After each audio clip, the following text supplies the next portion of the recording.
فوت ہوا وہ بھی گلے میں تعویذ دیے فوت ہوا، اور جو جنازہ پڑھنے والے ہیں وہ بھی شرک کرنے والے یا ان کے بھی گلوں میں تعویذ اور ہاتھوں میں دھاگے ہیں، تو یہ بتائیں کہ جو مرنے والا ہے اسے کیا فائدہ، اور جو اس کا جنازہ پڑھنے والے ہیں ان کی اللہ کون سی دعا قبول کرے گا؟ اس لیے ہمارا موضوع طویل ضرور ہے، لیکن ہمیں ایک ایک چیز کو سمجھنا ہے کہ کون کون سی چیز جو ہے شرک ہے۔ اگر کوئی ایک چیز بھی رہ گئی اور ہم اسے نہ سمجھ پائے اور کرتے رہے اور ساتھ عبادت بھی کرتے رہے تو ہماری عبادت ضائع ہو جائے گی۔ اس لیے ہمیں اپنا ٹائم ضائع نہیں کرنا۔ ہم نے صرف یہاں پر یہ نہیں کہ عبادت کی اور گھر چلے گئے، بات ختم ہو گئی، اب ہمیں نہیں پتا کہ قبول ہوئی کہ نہیں ہوئی۔ ہمیں اس چیز کا خیال رکھنا ہے کہ کوئی ایسا کام نہ کر بیٹھیں کہ ہماری عبادت ضائع ہو جائے، ہمارا عمل اللہ کے ہاں قبول ہی نہ ہو۔ ایسا کوئی ہمیں جو ہے کمزوری اور کوتاہی نہیں رکھنی۔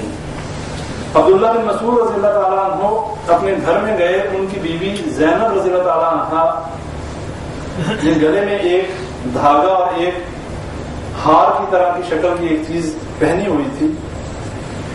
تو حضرت عبداللہ بن مسعود رضی اللہ تعالیٰ عنہ نے پوچھا کہ یہ کیا ہے؟ انہوں نے کہا کہ میری آنکھ میں تکلیف ہوتی ہے، جس وجہ سے میں نے ایک جو ہے خادمہ کے ذریعے اس کے اوپر کچھ پڑھوایا ہے اور میں نے اس کی دور کرنے کے لیے یہ پہنا ہوا ہے۔ عبداللہ بن مسعود رضی اللہ عنہ نے ہاتھ بڑھایا اور کھینچ کے توڑ دیا اور کہا کہ عبداللہ کے گھر میں شرک نہیں ہو سکتا، اور یہ فرمایا، ساتھ ہی سورہ یوسف کی آیت نمبر 106 پڑھی، وما یؤمن اکثرهم باللہ الا وهم مشرکون، کہ اکثریت جو ہے اللہ پر ایمان لانے کے بعد شرک کرنے والی ہے۔ ان کی جو اہلیہ حضرت زینب رضی اللہ عنہا نے کہا کہ جب میں اس کو پہنتی ہوں میری آنکھ میں چبھن ہوتی ہے، لیکن جب میں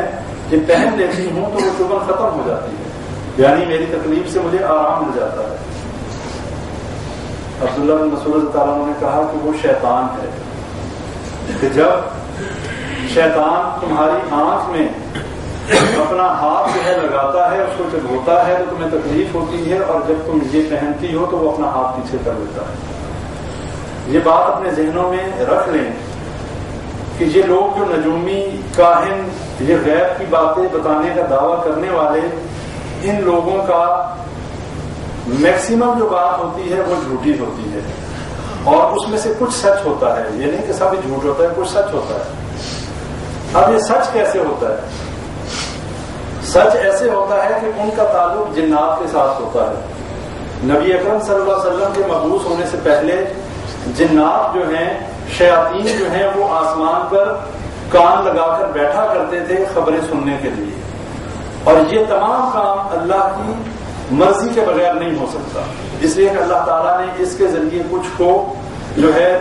ہدایت دینی ہوتی ہے، کچھ اسی چیز سے گمراہ ہو جاتے ہیں، جیسا کہ نبی صلی اللہ علیہ وسلم کی حدیث ہے، فرمایا رات کو بارش ہوئی، صبح جب اٹھے تو فرمایا آج رات اس بارش سے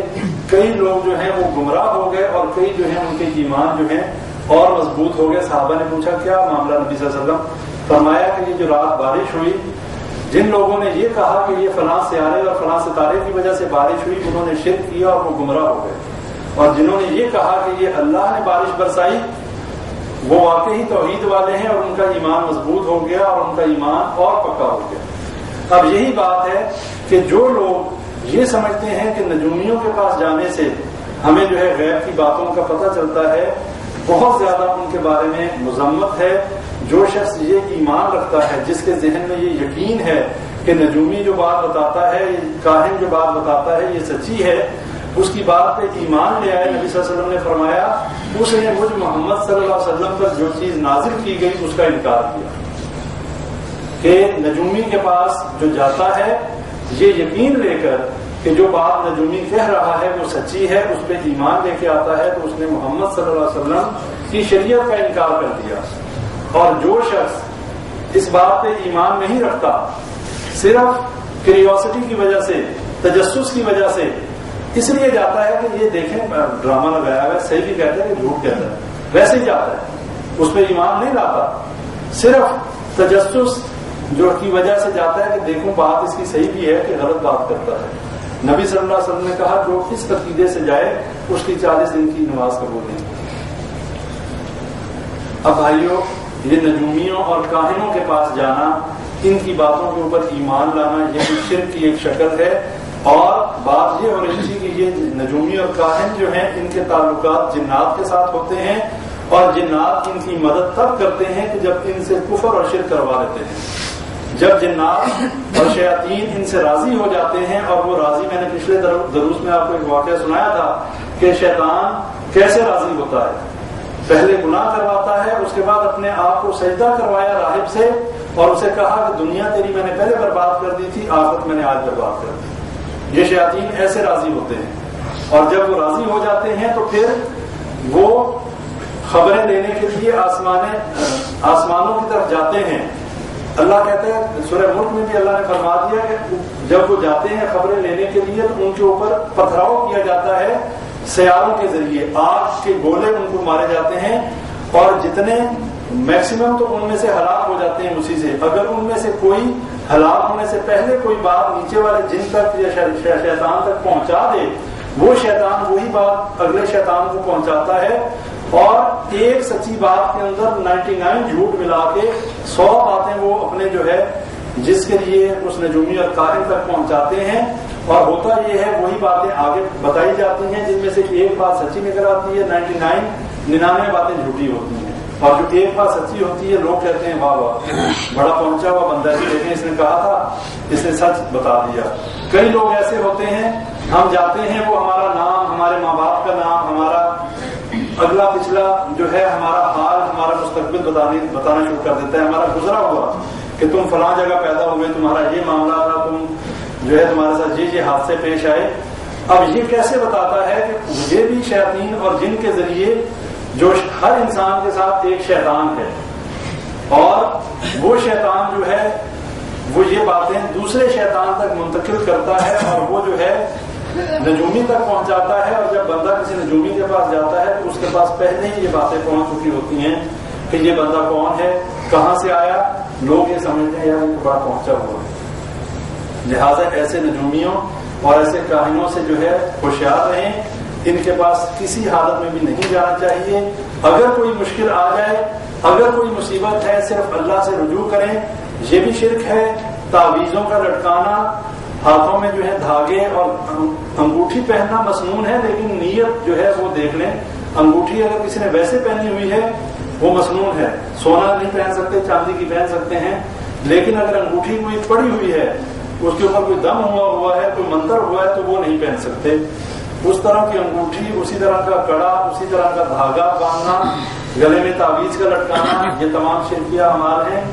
اور اسی طرح کسی کاہن اور نجومی کے پاس جانا، یہ بھی شرکیہ اعمال ہیں۔ اب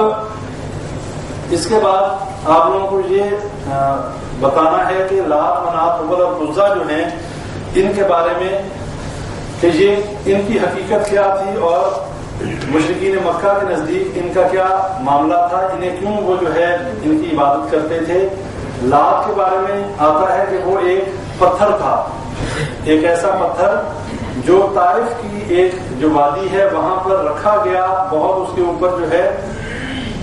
بہت رنگ اور نقش و نگار بنا کر اسے ایک گھر میں رکھا گیا، اور اس کے گرد 4 دیواری بنا کر باقاعدہ اس کی حفاظت کے لیے لوگ جو ہیں بٹھا دیے گئے، اور نبی اکرم صلی اللہ علیہ وسلم نے حضرت مغیرہ رضی اللہ تعالیٰ عنہ کو بھیجا کہ جاؤ اس کو جو ہے ختم کر دو، اس کو تباہ کر دو، اس پتھر کا نام و نشان مٹا دو۔ یہ بات بھی ذہنوں میں رکھیں کہ شرک کے اڈوں اور شرک والی جگہوں کو پاک صاف کرنا یہ نبی اکرم صلی اللہ علیہ وسلم کی سنت ہے، اور نبی اکرم صلی اللہ علیہ وسلم نے یہ کام صحابہ کے ذریعے کروایا۔